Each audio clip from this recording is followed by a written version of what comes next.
সে শুধু জানে তার কি অবস্থা। বছরের পরে যাদের থেকে টাকা আনছে তাদের টেনশন, এখানে আসার পরে মাস শেষে টাকা পায় না ঠিক করে কাজ করে, নিজের খাওয়ার টাকাটাও থাকে না, কিন্তু এটা পরিবার বা অন্য কেউ বোঝে না।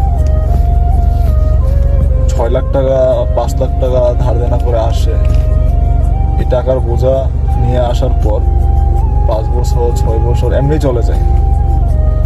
যখন 6 বছর পর টাকাগুলো দিতে পারে, দেশে যাওয়ার নাম নেই যে দেশে যাব, তখন ফ্যামিলির থেকে বলে এখন আসার দরকার নেই, পরে আস। কেন? বোন বিয়ে দিতে হবে, ঘরের কাজ করতে হবে, বাইকে এটা করতে হবে, ওইটা করতে হবে, পরিবারে চিন্তা করে আরো 2 বছর চলে যায়। তো একটা প্রবাসী থাকলোটা কি?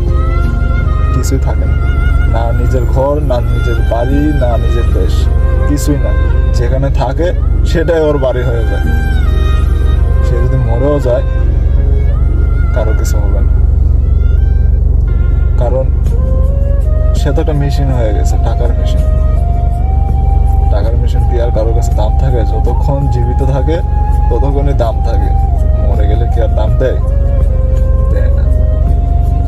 তো সবাইকে একটা কথাই বলবো, যারা প্রবাসীদেরকে খারাপ ভাবেন বা কিছু ভাবেন, যেটাই ভাবেন, অন্ততপক্ষে সম্মান করবেন।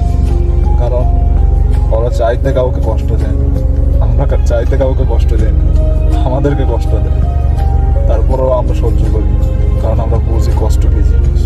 কারণ নিজের দেশ ছেড়ে অন্য দেশে থাকি তো কষ্টটা আমরা বুঝি।